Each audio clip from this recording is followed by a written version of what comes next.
Hello and welcome to Season 26, Episode 1 of the Player One podcast for Tuesday, February 3rd, 2026. I'm your host, Chris Johnston. With me, as always, from Canada, Mr. Greg Seward.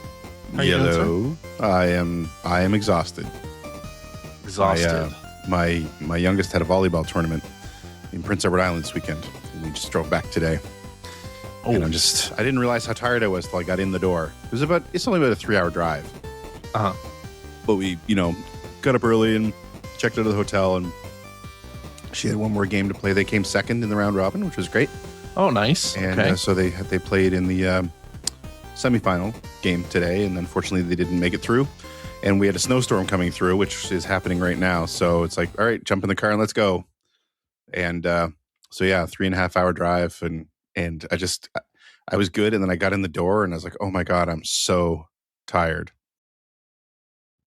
Yes. So yeah. Driving takes it out of you. And was the weather getting bad there It while was you were getting driving? bad but the last 20 minutes of the drive, it was, but I was like coming south, right? Like, and the weather comes from the south here usually. So, it wasn't until like the last 20 minutes that we started running into snow, but it wasn't bad. Okay. But, because we've talked about how all three of us use CPAPs. Yes. And so that was last night. I don't know what it was. Like I've been using it for like over a year now, and I'm fine with it. And I don't know what it was. Like I've got a cold, and so I was a little stuffy. Yeah, and so like can't use it when you got a cold. Well, that's just, I have used it before, but there was just something about last night. Like I felt claustrophobic. Like Really? I was almost panicking. I couldn't. Like I find when I first put it on, I know this is fantastic video game talk. I find when I first put it on in the evening that I breathe really deep, and I feel like I need to sort of calm myself down a little bit.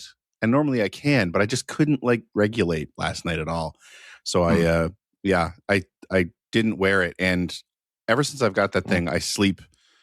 Like when I go to sleep, I fall right to sleep, and then I wake up in like the same position I was in when I fall asleep. Yeah. Which never used to happen. And so last night is the first time in probably like a year and a half that I've slept without that thing on. And man, I was up every like 10 minutes. I was waking myself up, rolling around, and Izzy was complaining that I was snoring, which I don't do anymore. So it was like, I think that's what was waking me up. And anyway, I just had a terrible sleep. So it's just been a long day. Yeah. Well, I feel for you. Welcome everybody to the Old Man Cast. Yeah, right. Two old men talk about CPAPs, sleep apnea. Sleep apnea. Yeah, I'm right with you. Like if I don't have it, I sleep horribly. Like it's just, I much prefer sleeping with that thing than without it. So it's great. So, anybody who has problems with sleep, definitely get a sleep study, look into it. Yeah. Because it'll change your life. It's changed my life. I sleep a whole lot better. Sleep like a baby using that thing. Yep. It's true. I mean, speaking of fun health things and getting older, I've apparently got cataracts in both my eyes. So I went to the eye doctor and thinking like, man, whatever my prescription was, it sucks now because like my left eye especially is just bad. And so it's affected playing video games to the point where I don't play on the TV anymore. I only play handheld because I can actually like see text and stuff, which is fun to drive that way. Yes, it is very fun to drive. I can still see, but I mean, if I have to like read text, small text, forget about it on the television. But so apparently I have cataracts in both eyes. So I need to go in for surgery for that. I was going to say, that's surgery. It is, yeah. So I'm waiting for the referral to call me so that I can schedule that. Yeah. And that's all that happened this week in video games. And that's all that happened. No, I also got a vasectomy right after our 1000th episode. I thought I would celebrate by doing a little snip. It was the morning after our 1000th Congratulations. episode. It's like went into that directly, but it went fine. It went fine. Didn't even have to use the ice. They gave me like an ice pack with the doctor's name on it and or the place's name on it. Everything, didn't even have to use it. Oh, God. And CJ's just all dead down there, so there was no feeling. I'm all dead down there, exactly. And the fun thing was they gave me like a little bag, little like lunch bag with like a goodie bag with stuff. Because you have to retest. You have to send them a sample and they can test to see if it worked or not. Or if your body healed itself in like 12 weeks. And in there, they included like little candies, like little chocolates, but they were like these blue balls. That's like at something. Least they have a sense of humor about it. That's like something they do. They include the these little chocolate treats in the blue wrappers. Oh my God. I forget the name. It's a specific type of treat. I forget what the name is, but let me look on my phone because I took a picture of it, of course, because I thought it was hilarious. And the Lindor, they're Lindor chocolates. Yeah. You can kind of see it I'll just put it up on the screen here. You can see the blue balls. I'm sure they love being associated with vasectomies. Who? Oh, the Lindor company? Yeah. They don't even know. But so that was part of it. And then I just had an MRI too. Jesus, man. This is like I'm doing all the health things. I was only gone for a couple of days. I know. So I did that on Friday because I have some hearing loss in my right ear. And the ear, nose, and throat guy was like, well, like we don't really have an explanation for why this could have happened. Like, let's make sure that nothing inside is wrong. So nothing inside is wrong then? Oh, well, I won't know for another couple of days. But yeah, we'll see. Fantastic. Okay. Yeah, it is as loud and claustrophobic an experience as you've heard. Yeah, I've never had to do it, and I don't. Yeah, I wouldn't want to. I went in there and was like, this will be fine. Oh my God. Yeah. They give you a little like thing, like if you have a panic attack or something, like stop. Oh, really? Interesting. Yeah. But like everything is like, there's all these like loud noises and beeps and alarm noises. It's just very off-putting. And then they asked me what type of music I'd like through the headphones because they gave you headphones too. I was like, oh, classical. Turns out classical music doesn't drown out the sound. Well, no. MRI machine. I would wonder if any music would drown out the sound of an MRI machine when you're in it. It's not going to. It's not going to. It's pretty loud. No. Yeah, it is. Red Sun Gamer says it accurately. It's like your head is stuck in a dot matrix printer for 40 minutes. It exactly does feel like that. Yeah, it's very strange. Anyway, getting old sucks. We're getting old though. We're doing it, not with grace. Yep. Not gracefully. But you may have noticed, dear listener, that Phil Theobald is not with us this week. Speaking of old, he is on vacation at the moment. And if you follow him on Blue Sky, Whimsical Phil on Blue Sky, you may be treated to some of the things that he's doing while he's in Japan. So he is nerding it up in Japan. And we wish him well. We hope he's having fun nerding it up. But we are still here, and we are going to talk about some video game stuff. Let's do it. And I want to start with this.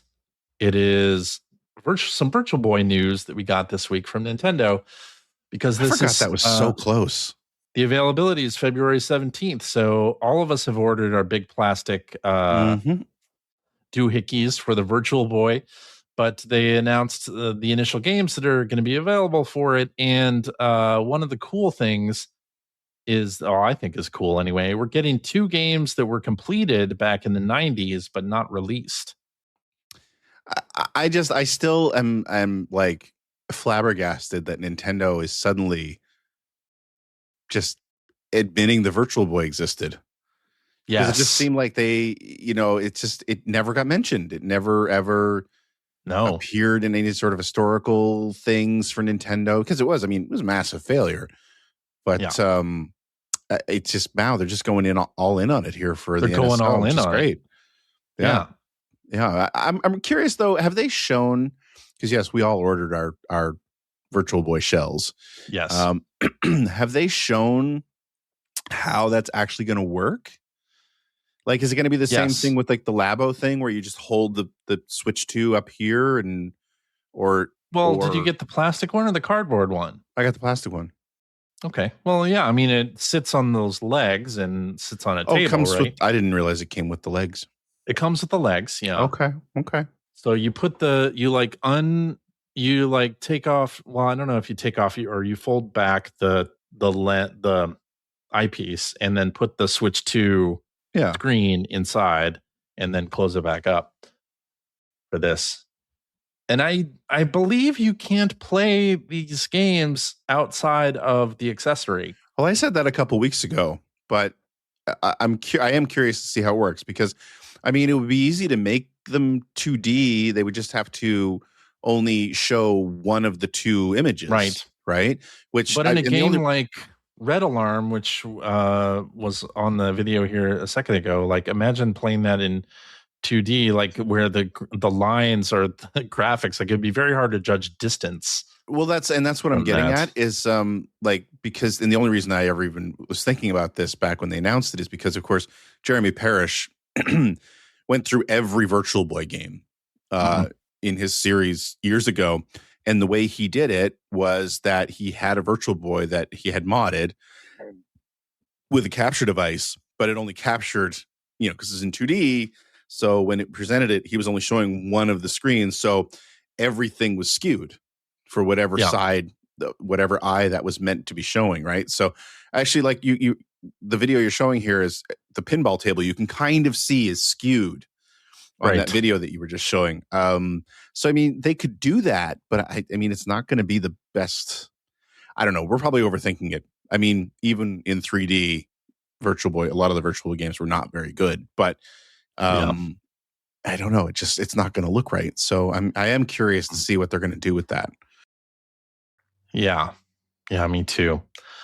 Of course, being an NSO, like Nintendo Classics thing, you get the usual features like rewind and save states. Mm-hmm. They have a bunch of games scheduled to come out later this year as well. And then we're getting 2 games, Dragon Hopper, which is called D Hopper now because I think Dragon Hopper is trademarked, and Zero Racers, which is actually an F-Zero game. Yay! So we have a Virtual Boy F-Zero game and Dragon Hopper, which is an Intelligent Systems platformer for the Virtual Boy that never came out. So very interesting idea here. And one other thing that we're seeing on the screen color. That's funny. Here you can change the color of the screen from the red to any color that you want. That's pretty great because I mean, one of the things is that the red in the Virtual Boy it's a pretty dark shade of red. Yeah. So I've always found that like the contrast just isn't there. Right. So being able to change those colors out, just like the video you're showing there, I think they changed it to white or yellow there at the end. And it's like that really brightens everything up. So should make it a little easier to play. I don't know. I can't believe we're even talking so much about Virtual Boy in 2026. But I am excited. Yeah, I am excited. I mean, I'm sure I'll be over it in like 10 minutes, but I'm sure I will too. I mean, with the original Virtual Boy playing Red Alarm, the name of it, right? It's not Red Alert. That's a different game. Red Alarm like gave me a headache. Oh yeah, like Virtual Boy games gave me a headache back then. Yeah. So am I going to want to play for very long? in 2026. I'm not sure. You know, it's funny because when the Virtual Boy came out, I was working at a store called Microplay, which was sales and rentals, video game sales and rentals. And I remember, I mean, it was Nintendo. The thing looked weird and it was expensive. Yeah. But it was Nintendo. So it's like, well, we got to get some in for sale and we got to get some in for rent. And there was one guy in our store who had pre-ordered the thing and with all the games. So the day it came out, he came in and bought it. And every time he would come in after that, he would talk about how great it was. He loved that thing. We did not sell one other unit the whole time I was there. And we had a couple for rent. And more often than not, they would be returned and they would just say, like, I couldn't play it for very long. And we had a demo unit up. So I was the same way. The other thing, too, is like not only was it hard on your eyes, but the feet on the thing aren't very tall. Right. So like you couldn't sit in a natural position. You had to like be hunched down. And so if you played for more than like 10 minutes, even with a young back, it got uncomfortable. Right. Now I'm sure it's going to be terrible for us oldsters, but you know what you do? You just do it on your standing desk and just adjust the height of the standing desk. Yeah, exactly. We have other options here. Yeah. But anyway, I'm weirdly excited about this. So February 17th. It's getting there, getting close. Another cool thing happening very soon. The Disney Afternoon Collection is coming to the Switch and Switch 2 with 2 extra games, Super Nintendo games, that were previously not part of the package. So that it now includes Goof Troop and Bonkers. Goof Troop's supposed to be pretty good, right? The Super Nintendo. Yeah, and I believe it's a co-op game, right? I don't know. I think so. Yeah. And it's a Shinji Mikami game. I didn't know that as well.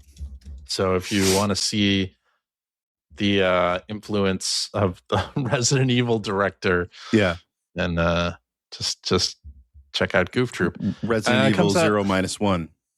Yeah, it comes out February 26th. These are up on the eShop for Switch and Switch 2 now, and of course it includes the included games are DuckTales 2, Chip and Dale's Rescue Rangers 1 and 2. Yeah.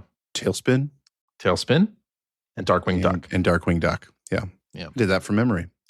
Nice. Because I remember that that never came out on Switch. I thought it had come out on Switch. It came out on Wii U, I believe. Oh, that's how old it is. Okay. Or no, actually, no. It didn't come out for Wii U. Came out on PlayStation. Came out on PS4, Xbox One, and PC. Right. I have it on Steam. Yeah. But it never came to the Switch. It's cool that it's coming out and it's cool that they're expanding it. I would love to see them go even further. Like, because, I mean, Sega did a bunch of Disney games on the Genesis, and some of them were real good. And I mean, Disney Afternoon Collection, so like not even based on the movies, but like they did, or there were some TV show related games on the Genesis as well. It'd be nice to. I mean, Goof Troop's based on a movie, right? Or was there a show? No, there's a show. Was there a show? Okay, but I mean, right? The Goofy movie was the other. Goof Troop was the show. Okay, I never watched it. I never saw it. I never watched it either. I was just probably out of the age range for that. Right.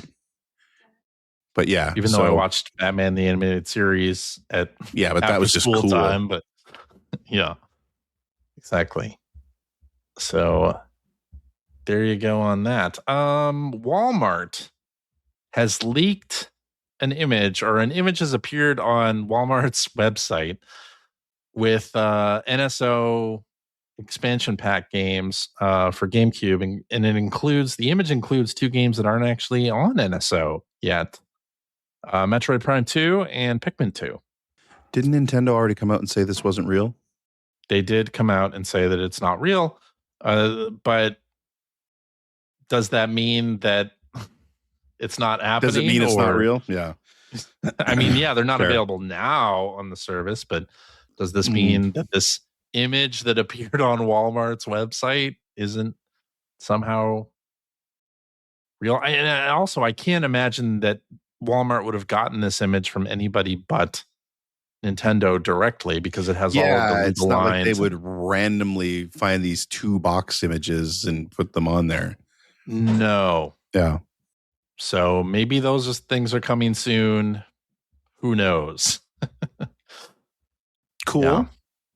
Yes. All right. Let's talk about Tomodachi Life Living the Dream. Did you happen to watch the direct? I did What not, and happened? I've never been a Tomodachi Life person at Okay, all. well then let's just skip. Yeah, skip sorry. that I section just entirely. I nothing. I got nothing for this series. I mean, I played it on 3DS. Like I always thought it was interesting as a sort of gimmick. Mm-hmm. But in terms of like a game that I want to go back to, I'm not sure. I'm not convinced that this is going to have enough for me personally to really like revel in Yeah. the absurdity or comedy of it. Like that's just not really how I play games anymore. Yeah, well, that's the thing. Like, I remember when this, because it first came out on the 3DS, was it, or the DS? Yeah, 3DS. 3DS, and I remember. I think I own it on the 3DS. I do too. Because I don't know what I expected it to be. Kind of Animal Crossing ish, I think, is where I expected it to go.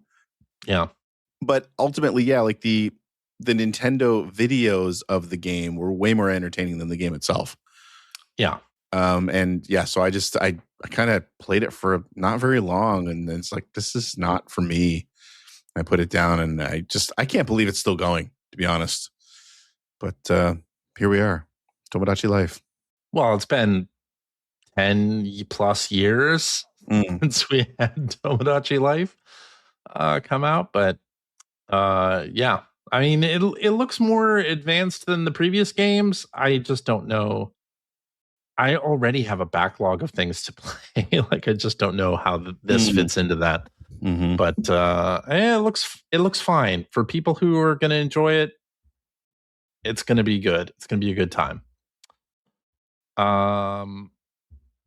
And we got news, of course, that Nintendo is going to limit image sharing. So you can take screenshots on the Switch too, but it won't automatically upload them to your phone, and you can't share them to social media, which I guess is to protect people from using them for like shit posting or like putting famous people in absurd situations or something like that. I mean, who does that?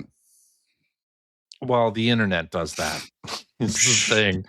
And so it's definitely going to happen whether Nintendo prohibits the sharing of images or not. It's going to happen. I guess they're just trying to put a little bit of friction there anyway. Yeah. Yeah, I put this in the category of we can't have nice things because I was going to say we can't a have few nice people things who are going to ruin it. Yeah. But oh well. Let's see what else we got. Dispatch on the Switch. Hear about this? It's censored. Well, Game's not filthy. censored in that if you play the game on the Switch, you only have access to the censored version. You don't have the uncensored option. Yeah, so I saw this, and I saw the sort of the explanation from it's Ad Hoc Studios, right? I think is the name of the studio. The explanation from them, which is like, different systems or different system manufacturers have different sort of standards that they have to meet, which is fine. That makes sense. But I mean, aren't there like Panty Raid games on the Switch eShop? Like, I know. Like, I don't. It just seems weird to me that that's still Nintendo's stance when their eShop. It feels like it's overrun with garbage that's more offensive. But it does. But I think a lot of those games have very sort of titillating titles, but aren't actually not filled with titillating images or not to the extent as you might think. I loved the example in that story that you linked, because there's a point in the game where one of the characters is wearing like an evening dress and blonde asking Blonde Blazer is wearing an evening dress and asking the main character, like, does it look good? And she's got a bit of it's a nip slip basically happening, but you can just see sort of, just a little bit. And that's actually one of the choices you can make. Like, you either ignore it or tell her about it. But now with the censorship, it's got a big black bar over her chest.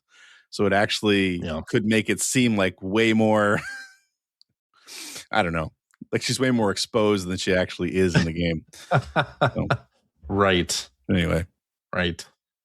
Yeah, I mean, whatever. It's still a really good game. I mean, I don't think you're going to lose a whole lot. And like you said previously, like, it actually adds a bit of a comedy element to some scenes.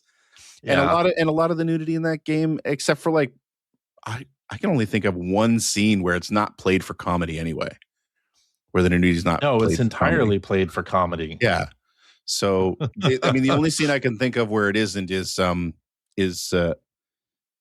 Electrigal or whatever her name is, Invisigal, her dream. Like, that's not really played for comedy. That's played pretty straight. Yeah. But every other time there's nudity in that game, it's a joke. Right. So I don't think it's being censored is that bad. No, and apparently Ad Hoc is working with Nintendo to try to come up with options on how they can get an uncensored version out there. And I guess part of the reason is that on the eShop, games are basically like one executable for all regions. And so when it came to the Japan region, like, I don't think you can release a game that has a certain Sero rating. That's the ratings board in Japan. You can't release it on the eShop if it has a certain rating. Oh, okay. And because it was just one binary for the entire world, they decided to censor it instead of separating it out, which Cyberpunk 2077 is released on the eShop in Japan without that is censored in Japan. I mean, Cyberpunk had full nudity in like the character creator. Yeah, it's a region specific binary basically. So I'm not sure why they didn't take care of this beforehand. Like, you probably could have expected the backlash from this, but maybe the whole thing came in really super hot or something like that, or they were finishing it up and for the release date, like the last minute, which happens with so many games. I mean, what game? Yeah. I haven't been involved with a game where things haven't come in. I was just going to say, like, it is a modern video game. I mean, that seems to be what releasing a game in 2026 is all about. So, right. Yeah, exactly. All right. Apparently, PlayStation 6 is a long way off, according to analysts. And the reason why I put this on the outline was just to kind of talk about how we're feeling with the current generation, because right now, PlayStation 5 and Xbox Series came out in 2020. So that's more than 5 years ago at this point. And this would be, historically, you'd consider this like the latter half or the like winding down of a generation. But in this case, I actually feel like the PS5 and Xbox Series generations are kind of, it feels like they're almost just starting, or that a generational leap doesn't really feel like it's needed at this moment. Like, I feel like I'm getting what I want out of games for this current gen. I feel like the generational delineations aren't as obvious anymore. That's not to say that the new generation of consoles didn't bring something to the table. I mean, PS5 games look great. They do. So, I think the lighting especially has gotten a lot better over the years. But, it's not, I mean, the old days, you had like a 5-year life cycle, but you didn't have iterative versions of the consoles. Usually, like, you still had iterations, but they were like they were just the smaller, cheaper versions of the hardware. They didn't bring new specs to the table at all. But I mean, now we've been doing that for the last 2 generations where, a few years in or a couple years in, you get like the PlayStation 5 Pro. And so that alone, I think, has made the delineation a little bit more fuzzy. And then on top of that, I still think back to when the PS5 and the Series X were released. Almost every game that was coming out was still compatible with the previous generation, right? On purpose, right? Like I'm even thinking of big first party releases like Gran Turismo 7. Mm-hmm. You could buy on the PlayStation 4. Mm-hmm. Like, so you didn't have that, like, here's the shiny new console. You have to have the shiny new console in order to play all the newest games. They were actually going out of their way to make sure that they were cross compatible. So it feels like that made this generation feel like it was kind of a false start for the first year or so. Yeah. So yeah, so it's going to go on longer than expected. Not surprised at all. Yeah. So, but I mean, I always wonder about that because I'm trying to think, like, is that the reason that it doesn't feel like these systems have been out that long, or is it just because I'm getting old and time's compressing so much that it doesn't feel like the systems have been out that long? Like, seriously, right? Mm-hmm. I'm always, when you said that it had been out for like 6 years now, that was actually a bit surprising to me. Although I think about it, and yeah, of course it has been. Yeah. But I mean, we've already had a PS5 Pro that came out a couple of years ago at this point. Yeah. So, like, that's not even new. Yeah. At this point. Exactly. And I don't even know if this is the midpoint of this generation or what. And, not only is I think a generational leap in graphics not necessary at this time, like the prices on the current consoles are actually going up and not down. And that's the thing. Like, I can't imagine releasing a new, more expensive console right now. Like, no, because I mean, I don't know. I've been wrong about this pretty much entirely. I keep thinking that we're approaching that point where people are just not going to be down. It's going to be that tipping point where people are going to be like, nope, I'm not in anymore. And I feel like, once we start approaching like $1,000 US, that seems like it should be the moment where a lot of people are going to be like just snoping out of it. Right. So, but who knows? Maybe I'm wrong. Who knows? I mean, maybe consoles and PC will just have to do the thing where, of consoles of old, console generations of old, where games like were optimized to the very metal of the console, and they pulled tricks out of their asses that you wouldn't expect them to be able to do. Yeah.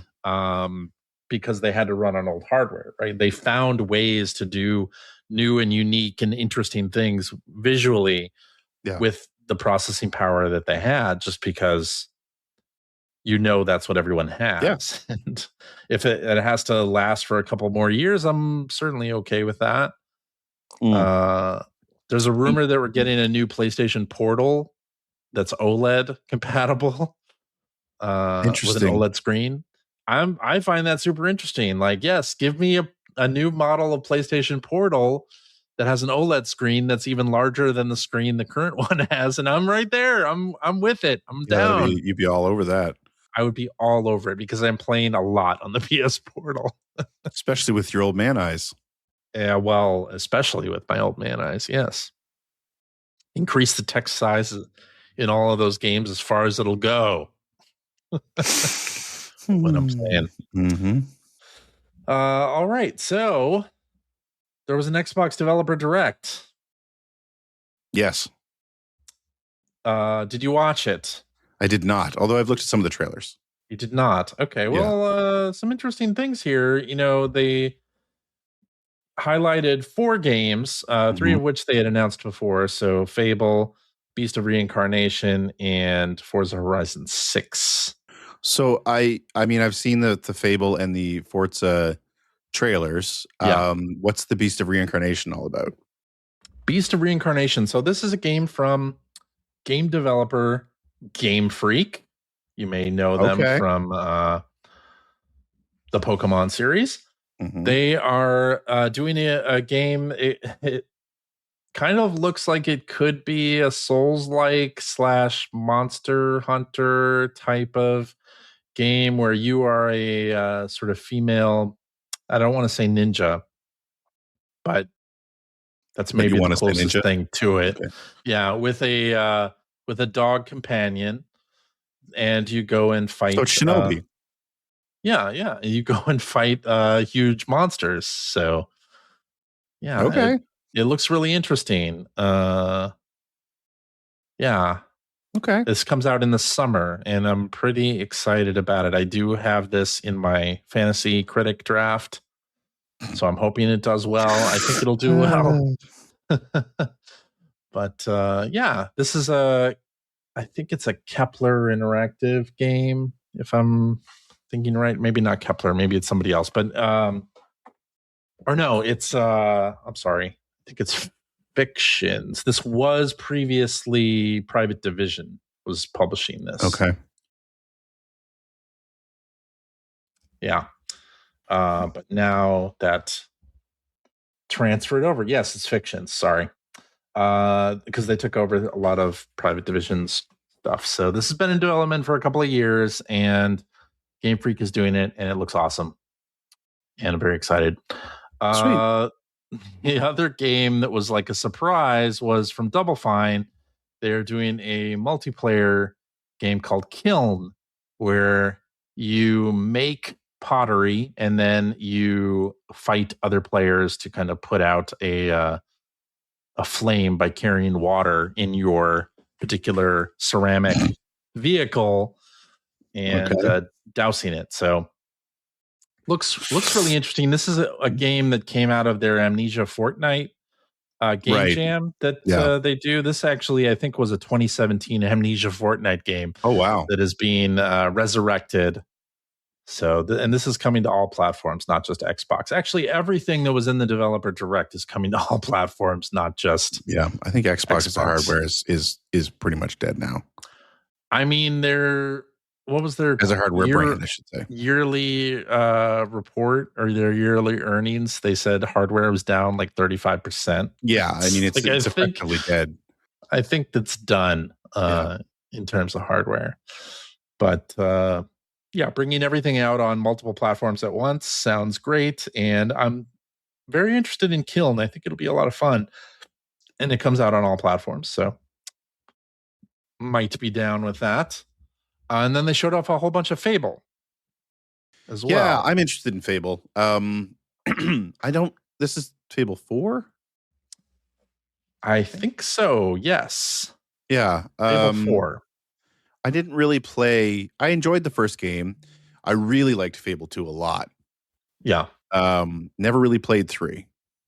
No. But I like the worlds, like the world they've built in the Fable games previously. I generally like the look of it. I like the look of the world more than the characters, but I still just sort of like the way these games look.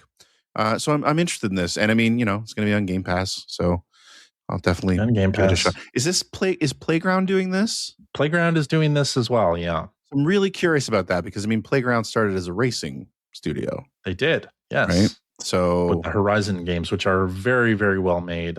Yeah. So, I mean, hey, they know how to do an open world anyway. Yeah, certainly. So, yeah. No, I'm not like, it's not at the top of my list or anything, but I definitely want to check it out. And I like what I saw in the trailer. So, me too. Yeah. Looking forward to it. All right, let's talk about some Ubisoft stuff for a second here. Ubisoft has canceled 6 games, including the Prince of Persia: The Sands of Time remake that apparently was basically finished. Somebody's getting some tax breaks. They canceled that and then delayed 7 other games to ensure enhanced quality benchmarks are fully met. What does that mean exactly? Add microtransactions. God, let's hope not. But one of those is the unannounced Assassin's Creed Black Flag remake that I believe was originally scheduled to come out in March this year. So CJ's going to be all over that. Has been delayed. Yes, I am into that very much. Yes. Black Flag. That was maybe one of the first games that like activated me radicalized me in terms of being a pirate game aficionado. I remember you playing this game and being so excited about the sailing. Like, Yes. I remember you talking about that for weeks when that game came out. Yes. Yeah. So I've actually, in conversation, I've brought that up usually like with your best friend Mike. I know I've brought it up before where it's like CJ's obsession with pirate games totally came from Black Flag. Yeah, I think it did. Yeah. And it's such a good game too. Yeah, it's very well loved. But I guess we're not getting the remake until whenever they decide to release it. Really sad to hear about the death of that Sands of Time remake, because Sands of Time is such a good game. Yeah. And it's been quite a while. I mean, that game's like 20 years old now, right? Yeah. So, I mean, it was definitely ripe for a remake, and I was excited about it because Sands of Time is one of my favorite games, and I have not played it in a long time. And when you do go back, and like I have gone back to play it for like footage for a video or something like that, and it's showing its age visually. I mean, it's it's an Xbox game, so the original Xbox. So I think it was the original Xbox. Yeah. Anyway, I was excited about that, but man, I'll tell you, it's been interesting when I hear the Ubisoft name here because, of course, they shut down their Halifax studio right at the beginning of the year, and there's been a lot of noise. There was a rally by the ex-employees here in Halifax recently because they had just unionized before the studio shut down. Although I have seen some writing from the former head of the studio, who was kind of saying like, you gotta look at the big picture here. I don't think we were necessarily shut down because of unionizing. They are shutting studios down left and right now. Yeah. So they're definitely paring down the size. Not that I think that makes it right, but yeah, anytime I hear Ubisoft right now, it's in an extremely negative light. So yeah. Video games are having a tough time right now. What the industry is going to look like 5 years from now, I don't know. It's crazy, for sure. But there is a little bit of light at the end of the tunnel here because a game that was released at one point by Ubisoft has now there's a sequel coming from the original developers, Tribute Games. I am talking about Scott Pilgrim EX. Comes out in March 3rd to be exact. I never really got into the Scott Pilgrim game. No. It's a fun side-scrolling brawler. It's fun. Yeah.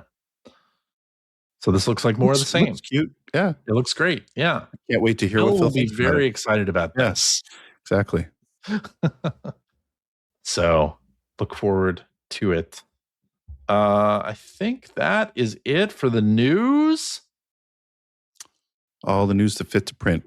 We can go into what we've been playing. I guess I'll start. Okay. You got a big list there. I do. Because I ended up playing a whole bunch of things over the last 2 weeks. And I started off with going back to Like a Dragon Infinite Wealth. I booted it up again. Okay. This, of course, is the Yakuza game where you play as Ichiban Kasuga and you're in Hawaii. And turns out I stopped playing at a point in the game where Kiryu and Namba go back to Japan. Okay. And you start playing as them in Ijincho, which was the area of Yokohama where Like a Dragon Yakuza 7 was set. But you're with Kiryu and Namba and Seonhee and Saiko Chan end up joining you.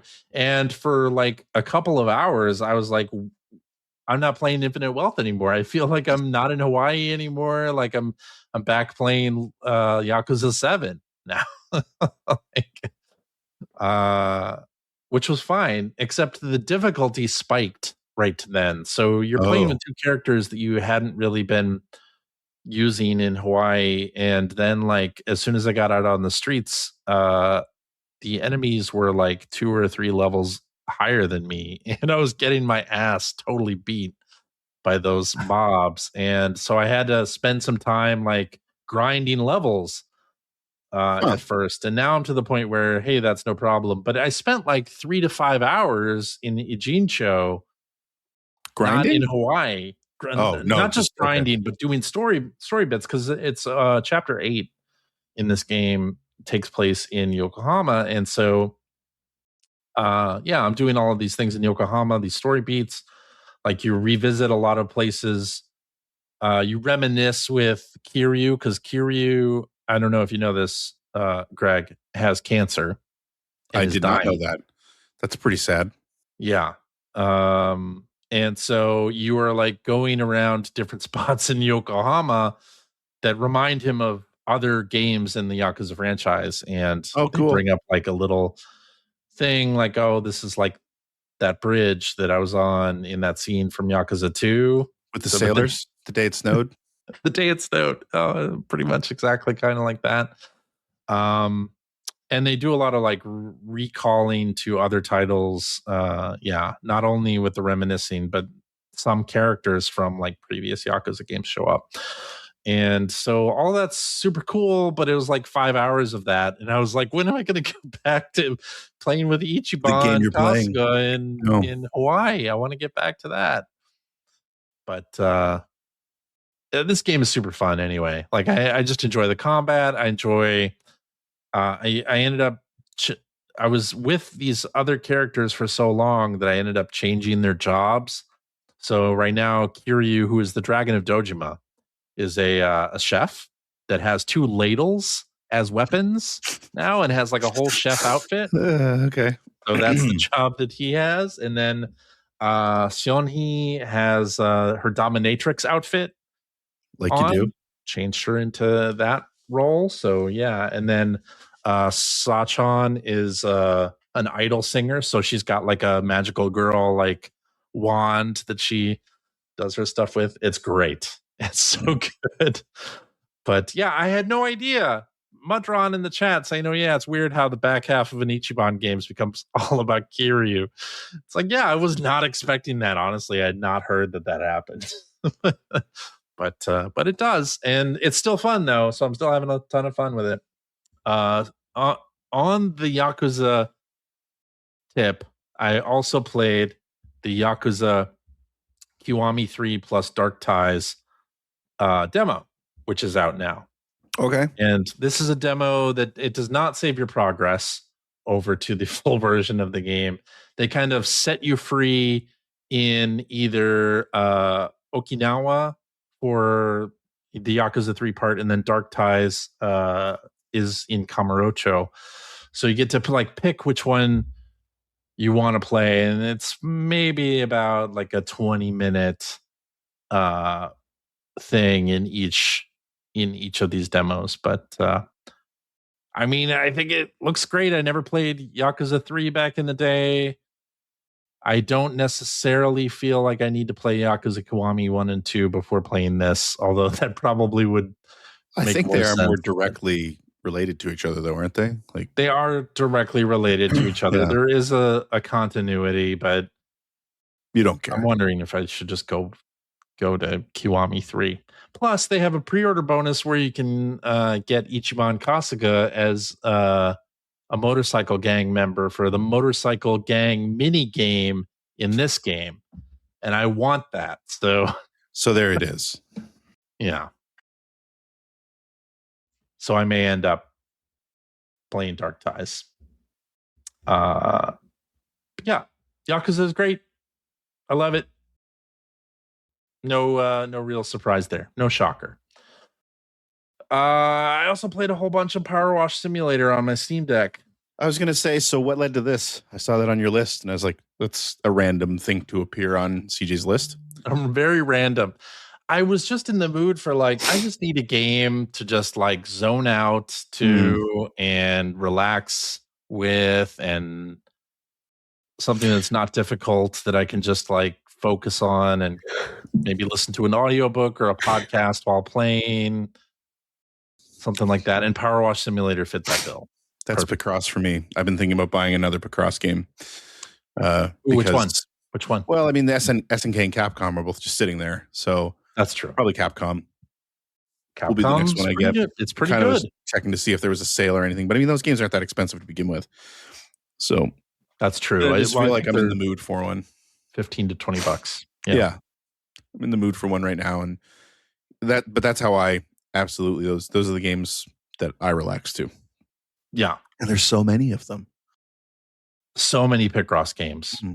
And I would also recommend Squeakross for that. I played some more of that. Oh yeah, you guys were talking about that before. This week. Yeah, I'm about 70 puzzles into that. That has like 650 some puzzles. So it'll take me a while if I actually want to. I have never completed a Picross game. Oh, really? I just never have, because I get to a certain point where it's just taking me too long for each puzzle, and that's my favorite part. Like I don't complete them because I don't do like the Mega Picross. And I don't really like Color Picross either, but I still consider them completed because I do all the classic Picross puzzles in every one of them that I buy. And it like the later ones, especially the last few that you get in those series, because they're just really big boards. Like I absolutely look forward to those. Those are I complete those in like multiple sessions, and I just it's exactly what I need.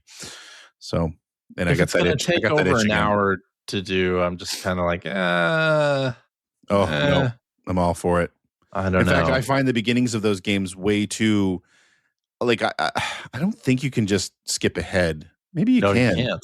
See, and I wish they would give you the option. You can. Wait, you can. Yeah. Okay. I got to see if that is actually the case, because like, honestly, anything 10 by 10 or lower, I find is just it's super easy. Yeah, there's no challenge to it. I'm just tearing through it. I mean, I guess I'm kind of interested in seeing how fast I can complete it. Yeah. But, it needs to be up to like 15 by 15 or whatever, 15 by 20. Like, that's when those games get interesting at this point. Yeah. But see, the completionist in me would probably still go back and do all those early puzzles anyway. Yeah. So. Yeah, for sure. The one that I've gotten closest to finishing on is the Sega Master System and Genesis collection. Yeah. Also played a bunch of Animal Crossing New Horizons. I did the stock market, the turnip market in that, and got like something like 2.5 million bells from that, which I don't even know what I'm going to spend it on. I guess storage for my for my house. I don't even have enough things in my storage right now. But I'm still playing it. I'll load it up every couple of days and do like my daily fossil digging, and then go to the hotel and like do some of the building for that. And yeah, that is also a very relaxing game to like create, because in the hotel, that's part of the new content. You design rooms for the hotel, and that can be very relaxing. Just my girls are into that. Go through the entire catalog. For the hotel, you have the entire catalog of Animal Crossing, everything in the game to like design rooms for. So, and that's very cool, very relaxing to do. And then our good friend Mike had a birthday recently, because we're all getting older, and I gifted him a copy of Towerborne, which is a game from the studio that did the Banner Saga series. And it is a side-scrolling brawler, ostensibly, with a fantasy theme. And it originally came out as like an early access title in 2024. And they were initially positioning it as it's going to be a live service, free-to-play title. But they have since like walked that back and are now designing it as like a free-to-play, and not a free-to-play, a pay-to-play premium game. Okay. And the 1.0 edition comes out later this month, but of course you can buy it on Steam, or I believe it's available on Xbox, and you can play it right now. So I thought, Our good friend Mike enjoys the side-scrolling brawlers. I enjoy a good side-scrolling brawler. I had actually I bought this back in 2024 when it went into early access because I just love how it looks. It's all like hand-drawn graphics, really nice looking, like cell shading on everything. It just looks great. So, and this trailer that we have up on the screen right now is from like a year and a half ago.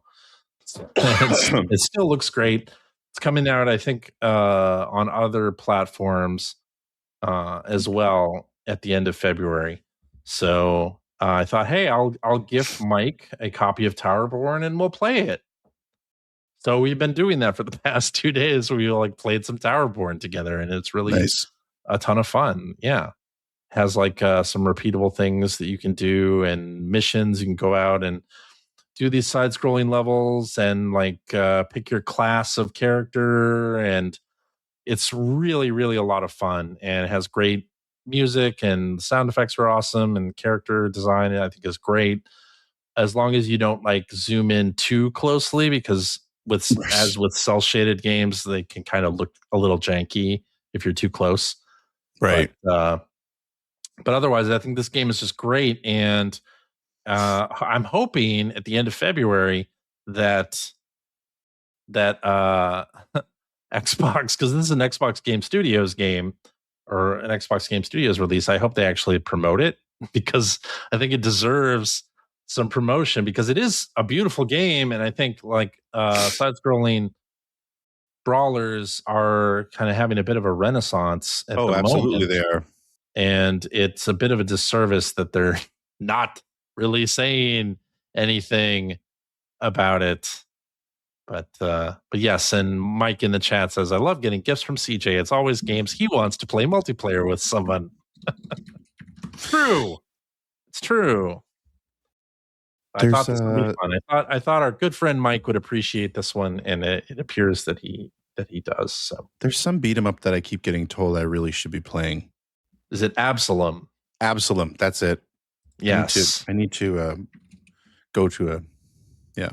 I've heard good things about that, and I believe they're adding crossplay to that one. Are they? I don't think there is crossplay in it right now, but okay. Yeah, I've heard decent things about that one. I heard it's really hard. I've had a bunch of people tell me that they think I would really like it. I think you would. I think you probably would. If it's not too expensive, because I'm having I'll talk about this when I'm getting into what I've been playing, but yeah. Okay. And that's all I've been playing. Oh, okay. It's my turn. So, Greg. Yeah. So what I was about to get at is that I've been, ever since I finished Ghost of Yotei, which, was my game of the year last year, and I absolutely adore that game. I'm having trouble getting into any other game right now. Like I've been, your best friend Mike lent me Ace Combat 7 because we had seen 8 on Direct, and I thought it looked really cool. And he's like, yeah, you should check out 7. And it's okay. I didn't really dig it. And then another mutual friend lent me Silent Hill F. Yes.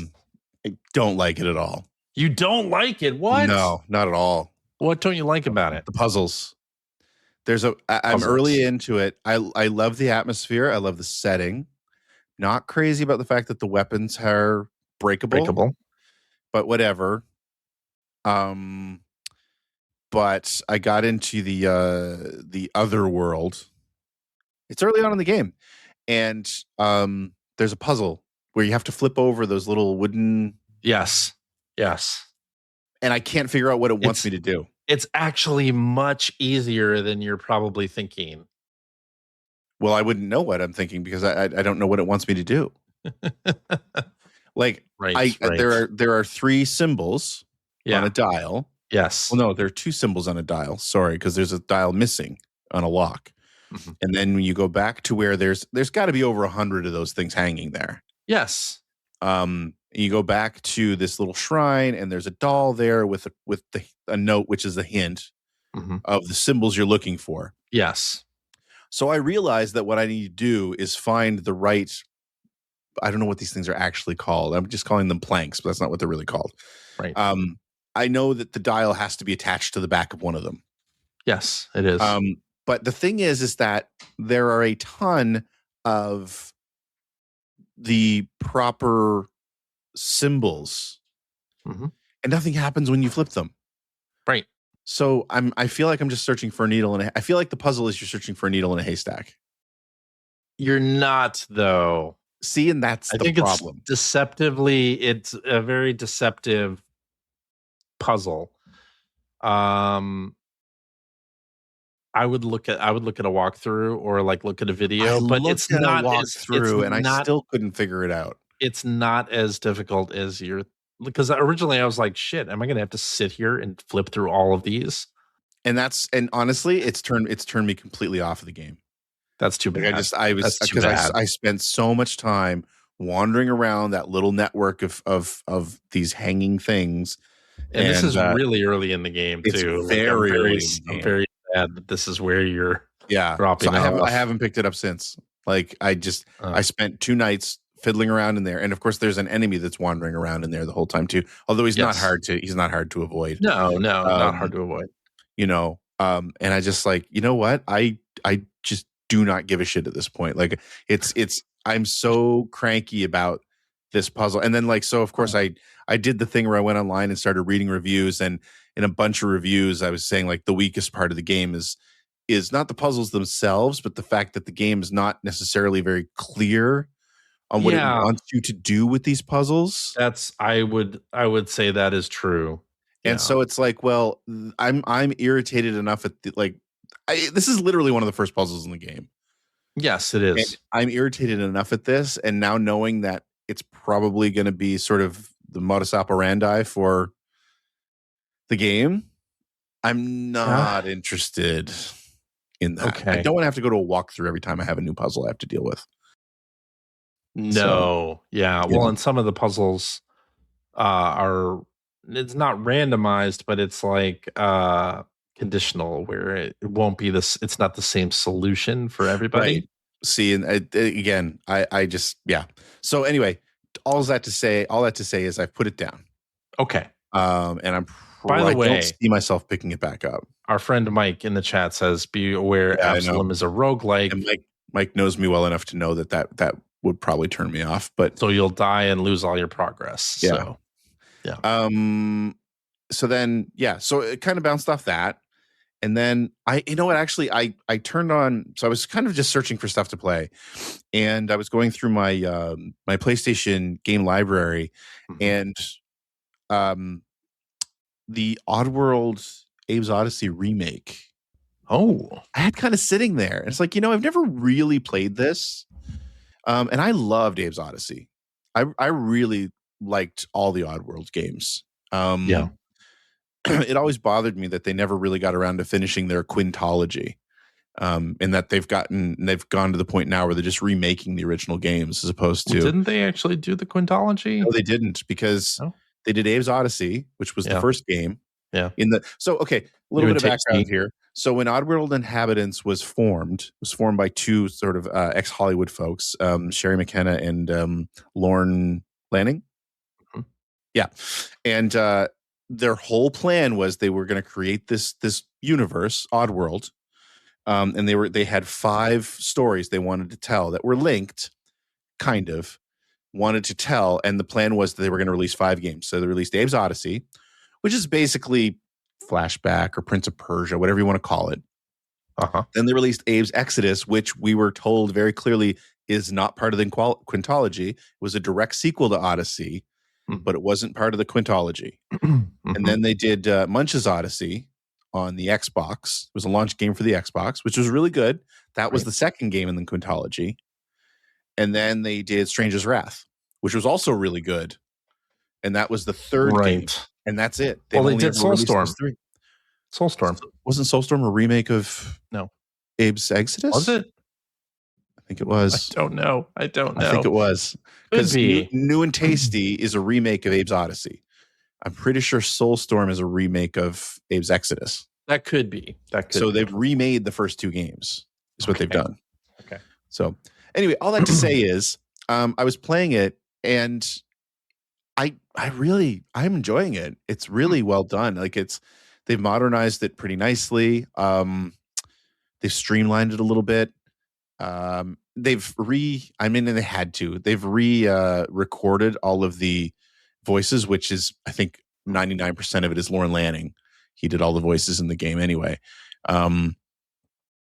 But I really enjoyed what I was playing. So I did play a bunch of that. I got to the point where that game's kind of split into multiple parts, where you start in Rupture Farms and work your way out, and then you get into the wilderness, and you're dealing with the Scrabs and the Paramites, and sort of saving them. And I've kind of gotten into the Scrabs area when I stopped playing, but I might go back and continue that. Then I also had Cyberpunk in my library based on PlayStation Plus. Excuse me. So I remember being excited for that game, and remember playing it when it came out, but it was so buggy, right, that I didn't play much of it. So it's like, well, the game's been fixed pretty much, and I also had it on my mind because our best friend Mike just got a new graphic card, and he was sort of showing us. He was using Cyberpunk to sort of show what it could do. We were over at his place there a couple weeks ago, so I'm going to play some Cyberpunk, and I really want to like it, but man, I really hate the combat. Really, what about the combat? Really, I don't know. It feels.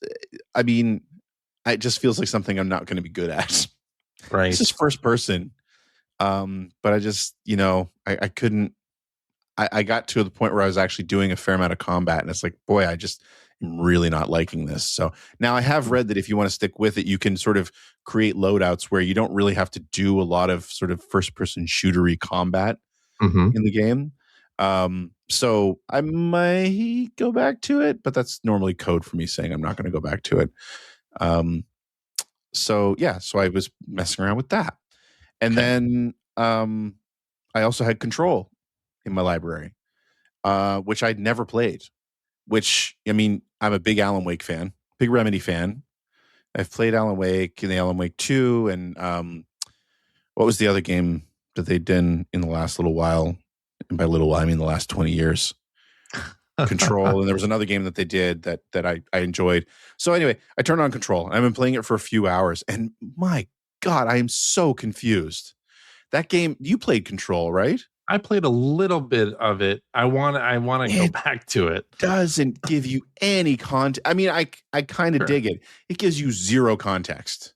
Sure. Like, you literally start that game and you're just in this office building. Yeah. That's on lockdown, and it doesn't tell you anything at all. Right. And I think that's part of its charm, though. I mean, it's clearly deliberate. Like, it's not I'm not saying it's poor design. It's deliberate. Right. Yeah. So I mean, I'm enjoying it. I'm so confused.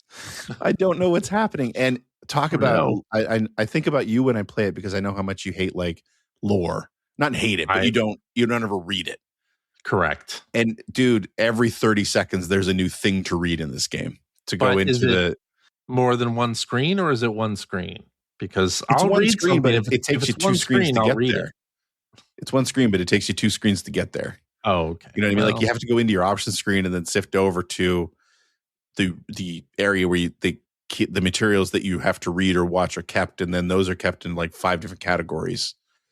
So it's all, I mean, you can filter it. So it's a little bit, fewer button presses to get to. But I mean, I'm going to keep playing it because honestly, I just want to know what the hell's going on at this point. But it's interesting. I don't know that you're going to find what you're looking for. I don't know, but it's interesting. It's an interesting way to tackle it, for sure. Yeah. And it definitely feels like a Remedy game. Holy crap. Yeah. So I think I'm going to keep going on with that. And see, the whole thing is that I think what I really want to do is just play Ghost of Tsushima. Oh, you should do that. I didn't want to jump into it right after Yote. Why? Just I felt like it would be overkill, right? And I was afraid that I wasn't going to like it because I literally just spent like 60 or 80 hours in Yote. So, but I think maybe that's what I really just want to be doing. That's what you should do. But that's what you should do. I just haven't had a game grabbed me since I finished Yote, and I've been sort of Mm. trying a bunch of different ones. Although I did, like I said, I made it pretty far in New and Tasty, so I might go back just to, because I don't think that's it wasn't a very long game back in the day. Right. So I might go back and play through the rest of that.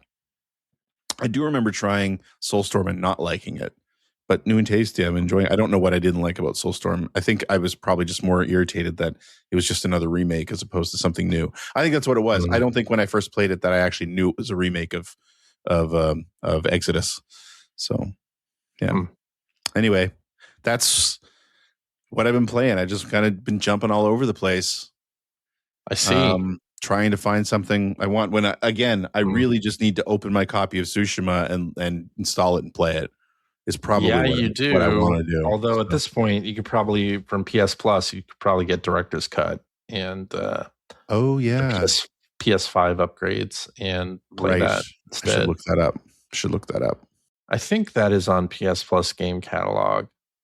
So don't bother opening your copy of it. Just maybe it'll be worth something someday. Maybe that's my retirement. I doubt it. Yeah, me too. I'm facetious, but yes.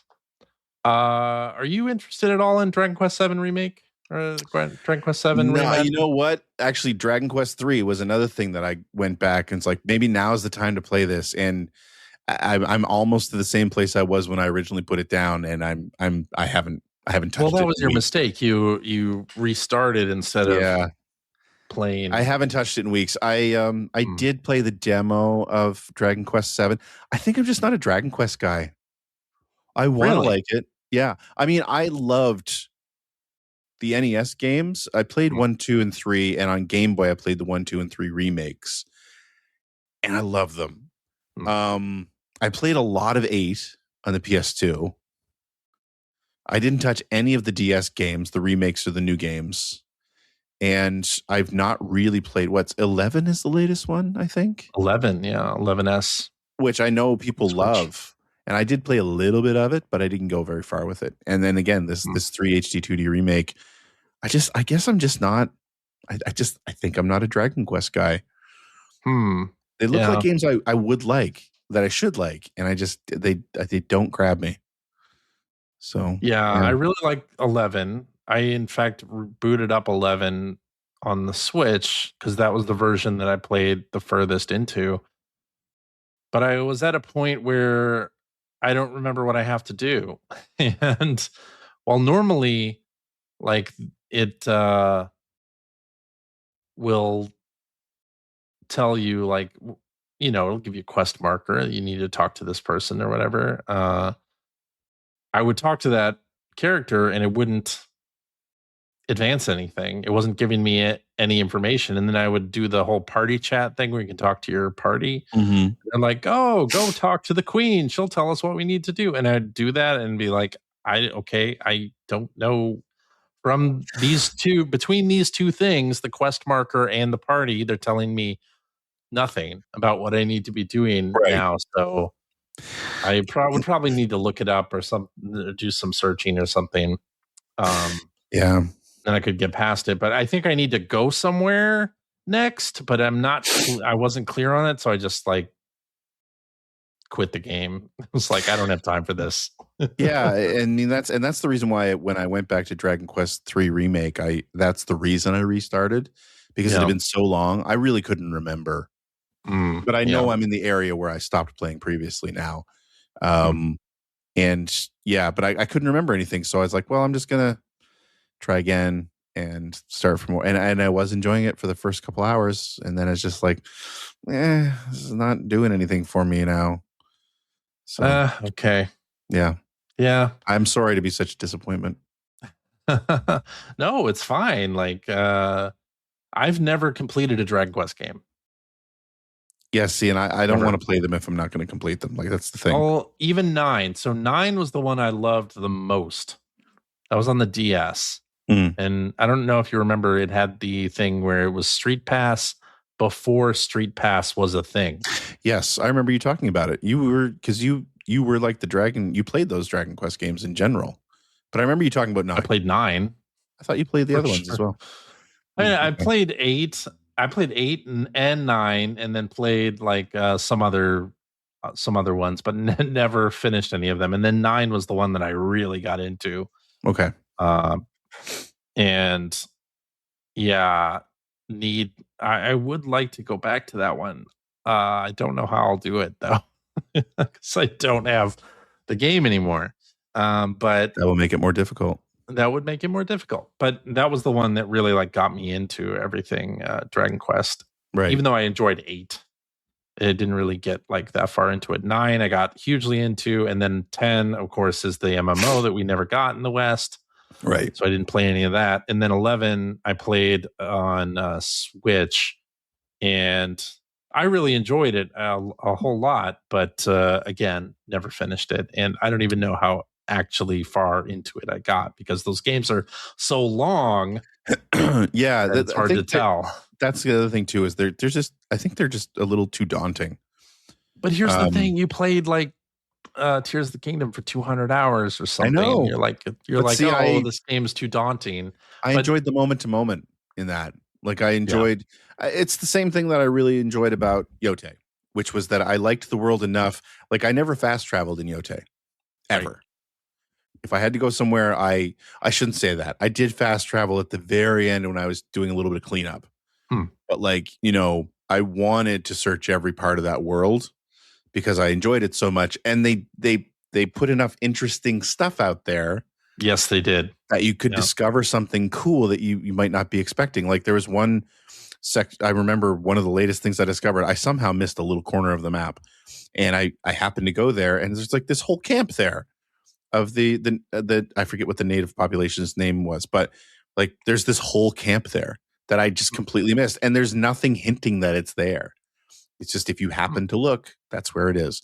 And like with Tears of the Kingdom, that was the same thing. I mean, I wanted to touch every part of that map. But with the Dragon Quest games that I've tried, I just I think it's just, I just want to get to the next place, and the game's moving so slowly, and the encounter rate is too high. And I was actually watching the My Life in Gaming guys. They do a video every year at the end of every year about the games that they played, and Try played through the Dragon Quest 3 HD 2D remake in 2025. And I forget exactly how he put it, but he was kind of saying like, if you're playing Dragon Quest 3 the way I just described, you're not playing it the way they want you to play it. Right. Is all like he said, like the side quests and all the little things you can discover are so much more gratifying than just following the main story. So, I mean, maybe I'm playing it wrong. I don't know. But I just can't get into it. I just can't get into it. So, and the whole reason I even went back to it is because like 1 and 2 remake is coming out, and I love 1 and 2. Well, it's already out. Well, that's it. And I'm thinking like, well, I don't want to spend $100 on that when I have 3 here and I never really got into it. So I'm going to go back and play more of 3 and see if it's just that I wasn't in the right mood for it. But nope, I'm pretty much exactly where I stopped playing last time. So I don't think I'm going to get 1 and 2. Okay. Yeah, I didn't get 1 and 2 either, even though I was very tempted. I went back to 3 as well, thinking I have 3. Why would I go to 1 and 2? Right. Yeah. So okay. That's pretty negative. But yeah, anyway. Dragon Quest 7 Reimagined comes out this week. I have it pre-ordered. I'm ready to go. 48-hour early access. Look at that.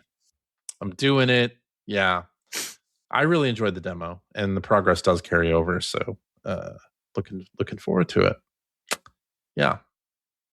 Or apparently there's a rumor that there's going to be a Nintendo Partner Direct this week. We'll see if that ends up happening. So who knows what else will shadow drop this week, and there'll be more and more video games, because that's just how things go. All right. I guess we're done with what you've been playing. It's time to go to Blue Skies, but I don't have the theme music queued up, so we're just going to go into it. Blue Skies, I see. There you go. There we go. Excellent.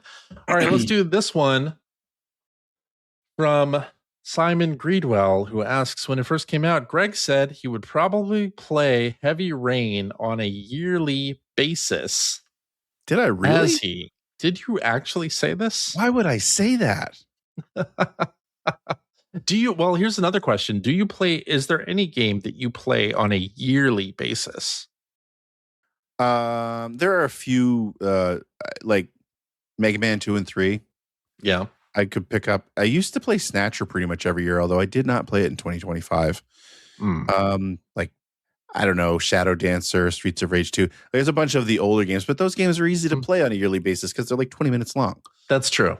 Right? And so, I mean, those old games Snatcher's longer than that. I think it's like 8 hours, but yeah, like, so there are a handful of games that I can pick up and play. Like Ninja Gaiden is another one. But not anything more modern. And if it's like a 10-hour commitment, I'm not playing through it yearly. Yeah. But yeah, I can't believe I said that. Heavy Rain, you definitely have not played every. No, I haven't played it since I finished it. Why would I have said it? I'm trying to remember. Like, I don't have strong memories of Heavy Rain, but I'm trying to remember. Was there an element there that like would make you want to come back and play it yearly? I don't know. That's weird. That's a weird thing to say. Yeah, I mean, I go back to games like Super Mario Brothers, or especially Super Mario Brothers 2. Like, play a little bit of that. Or if on NSO, I have usually a couple save slots saved. And so for Super Mario Brothers 2, I have, the end fight with Wart. I have a save right there. I can just load it and play it anytime I want, and then watch that amazing ending. Yeah. So I do that a lot. I think I need to play through Super Mario Brothers 3. I haven't done that on Switch. I have not played through Super Mario Brothers 3 in so long. Yeah, I played through it on Wii U. Okay. I think. Or maybe on Wii, and it was harder than I remembered it because I did it without taking warps. Yeah, that's the way I like to play that game. Some of the levels a little later in the game are very difficult. Yep. For sure. So, all right, let's do this one from Hacker Alias, Mr. Nelson, who says, did CJ and I play the same Popeye arcade machine at the Purple Cow when we were kids? Probably. I'm going to say we absolutely did. Isn't it weird when you meet somebody who grew up where you grew up and you were probably at the same place at the same time when you were like 5 years old? It's funny because the area that I live in, and especially with my kids playing youth sports, we always joke about like when I go to the rink with my son, it's like a high school reunion. Yeah. But not only that, like my daughter, I was talking about that she had the tournament in PEI this weekend, and so she's only in her like third year of volleyball, and so I don't know the parents quite as well as the parents that I've been with like for 10 years or so now. But sitting there even last night and chatting with a bunch of them, like the parents do on these away trips. I mean, half of them went to the same high school as me. Like they all grew up in the same neighborhoods I did. Now our age range is a little bit greater. Like people talking about how they were in junior high in 1998. Well, I wasn't hanging out with those people because I'd already flunked out of college twice by 1998. But still, we definitely ran into each other at some point when we were kids. So yeah, it is a little bit surreal. But I mean, it's less so for me because I still live where I grew up. So, I mean, I tried to leave multiple times, but here I am. Yeah, I mean, Mr. Nelson, we're talking about this ice cream parlor in Beverly, Illinois, which is a neighborhood of Chicago, and right next to the Stan Mikita's Donuts. Basically, no, just a great place that my family would go to for birthdays and for like somebody got an A on their report card or like anything like that. Like we would go there, right? And yeah, that Popeye arcade machine and that Star Wars arcade machine, and they had a couple others there. It was like, yeah, I played all of those games, and I'm sure that we were there at the same time. We don't even know it. I think I've had similar discussions about that sort of thing with people who I keep talking about Prince Edward Island, but when we go to Prince Edward Island multiple times in the summer when I was a kid, it was only by ferry. The bridge that's there now wasn't there when I was a kid. And if you got on the big boat, the big ferry, it had an arcade. And it had a couple machines that were there forever. There was like Teenage Mutant Ninja Turtles, Hard Driving', Ivan Iron Man Stewart Super Off-Road, Road Blasters. Like those machines were there every time. So I've had conversations where people have all played those same. We definitely played the same machines because of that boat. Yeah, from this area too. It is crazy that we never knew or anything like that. I'm like the same age or very close to as Mr. and Mr. Nelson. And when you're a kid and you live in Chicago and there's a mall very close to your house, we were probably at the same mall, probably the same Showbiz Pizza, like all of that stuff. Like it's crazy to think about. But anyway, all right, let's do another one. This one from Night Attack, who says, before episode 2000 comes on the air, do you think you guys could finally get Joe Rubicki on? I need some OPM stories in my life again. We need to get a hold of Joe. Yeah, we do. Every time I interact with him on Blue Sky, I keep telling myself I got to ask him if he wants to come on, and I never think to do it. That'd be really fun.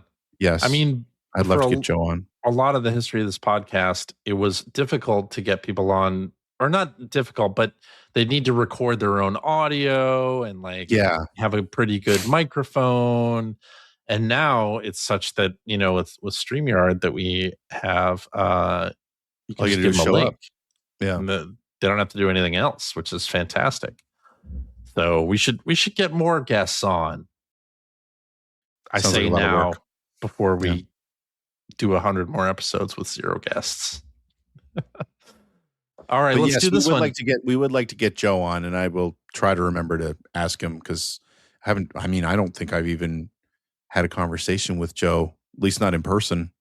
I've had drive-by almost 20 years. Blue Sky. Yeah, interacted with him that way. Interactions. But not like not seeing his face. You know what I mean? No. 20 plus years at this point. Joe is one of the reasons I ended up on EGM. There you go. Because in the big shuffle, when people went to oneup.com, Joe was scheduled to go to EGM, and he didn't want to. He wanted to stay at OPM to work with John Davison. Plus, I think he'd been there since the beginning, so he wanted to keep working on that magazine. So he was the one who recommended that I shift to EGM instead. There you go. Yep. And who knows? This podcast may never have occurred if you were not on EGM. There you go. All right, let's wrap it up with this one from Hacker Alias Docky. The secret there is CJ was too good to interact with those of us on other magazines. We wouldn't have become. What he's saying is we wouldn't have become friends if I was stuck on Expert Gamer for the rest of the night. True, we were friends even while you were on Expert Gamer. Come on, I was friends with Phil, and he was not on. Yeah, you knew Phil from before. I mean, I guess we became friends when he was on EGM. Yeah, there you go. There you go. All right, let's do this one from Hacker Alias Docky, who says, which game evokes a vivid memory of what you were eating or drinking when you played it? On Christmas 1992, I got an Amiga, Lemmings 2, and a huge catering tub of sherbet wafer flying saucers. I ate hundreds on Boxing Day. No regrets. No regrets. Eating and drinking. Wow. I don't know about that. This is tough because I don't necessarily eat snacks or anything while playing. I'm not a Cheetos dust on the fingers kind of guy. I'm not either, really. I mean, you could pretty much say I'm probably eating Oreo cookies with anything, any gaming memory. It's a good bet. CJ's tub of Oreos. Yeah, decent bet there. I mean, eating and drinking, no, but Hydro Thunder and Code Red. Yeah, that's fair. Just because the pop machine was right behind the Hydro Thunder machine at Ziff Davis, but that's right. The 25-cent Code Reds. I mean, I wasn't remember. Wasn't that an amazing time? Let's just look back on that. One of the reasons I'm as fat as I am. 25-cent sodas. Like, yeah. Boy, they kept us in that office at all hours for real cheap, didn't they? They did. But 25-cent sodas. You know what? Sure, I'll work till midnight. We loved doing it. We did. Yeah. We loved it.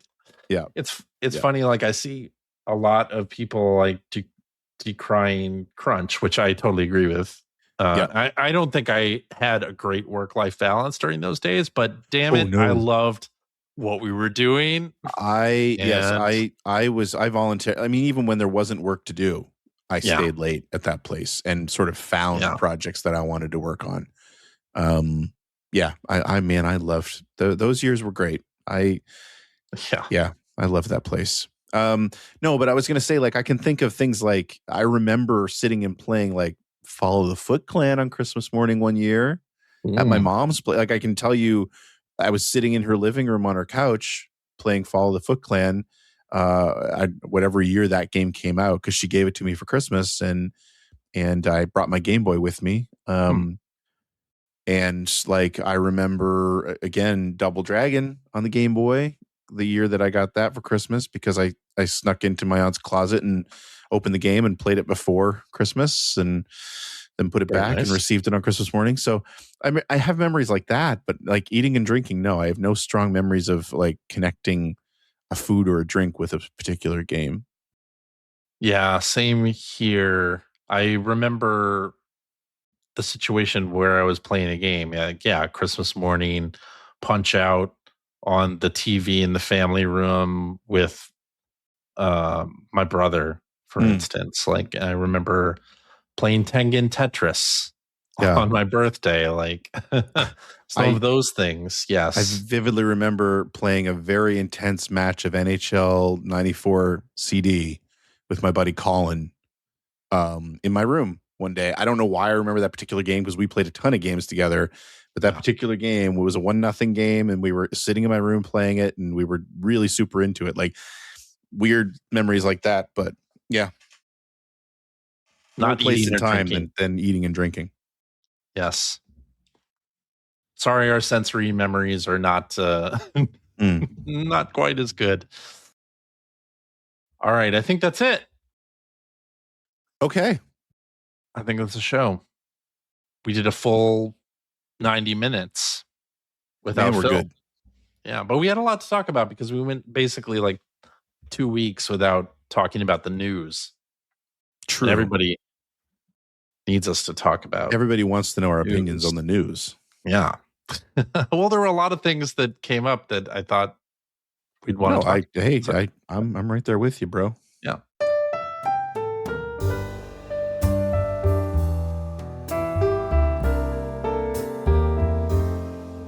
Alrighty, and that is our show for this week. Thank you very much for listening. If you have a question for us or would like to comment on something you heard, you can direct that to @P1Podcast on the Blue Sky, or you can go to our internet website at player1podcast.com. There you'll find our contact information. You will find show notes and links to all the things that we talked about during this very episode, alongside a link to our Discord server where you can discuss this episode with us and our other listeners. If you would like to subscribe to the Player One Podcast, you can do so by going to player1podcast.com.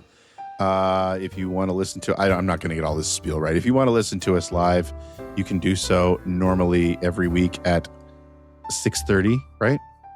5:30 Pacific time. I'm never going to get that right. Specific time on Twitch, on YouTube, Facebook. Where else do we? Facebook. Yeah. Just look for us. Just look for Player One Podcast on any of those services. That's right. Also, you should visit our Discord server where our wonderful community meets and greets and talks about everything under the sun, not just games. Come hang out with us there, and you can talk with us directly. Or again, we have a great community that you can interact with. And of course, the main part of this that Phil includes me on is asking you for money. If you liked what you heard, and how could you, please consider going to patreon.com/P1 Podcast or Player One Podcast. What is it? P1 Podcast. P1 Podcast. I should know this. where you can support the show. Cheap. Thank you. You can, the money goes to important things, not the silly things that Phil usually brings up. Helps us, stay abreast of the newest releases, keeps the lights on, keeps the servers running, pays for the streaming services that we're using, that sort of thing. So please consider supporting us. And if you are, this is where you're supposed to say cheap. If you are a supporter of the $5 variety, cheap, you get access to our weekly after show where we play games, we crack wise, do all the things we can't do on the regular show. CJ. Yeah. Do we have a game tonight? We do. We are not going to do some of our, we have a couple games that were submitted for the 1000th episode. We're going to wait until Phil is back to do that. Yes. So to do the part 2 of that. So tonight we're going to roll back 35 years and look at EGM reviews from 1991. Okay. February 1991. So please stay tuned for that. Yeah. And if you have a few dollars left over, please consider supporting my work on YouTube and Twitch over at patreon.com/Greg Stewart, where you can also get early access to my videos if you support me to the tune of $3 a month. I think that's everything. CJ. Yeah. Thanks for being here. Thank you for being here as well, Greg. Phil, I hope you're enjoying your vacation. We look forward to having you back next week. He's not listening to this. You're right. He doesn't listen to podcasts. I'm still saying it. And of course, most importantly, thank you very much to our listeners. We enjoy doing this show for you every week, and we hope that you'll be back again next week. Bye-bye. Bye.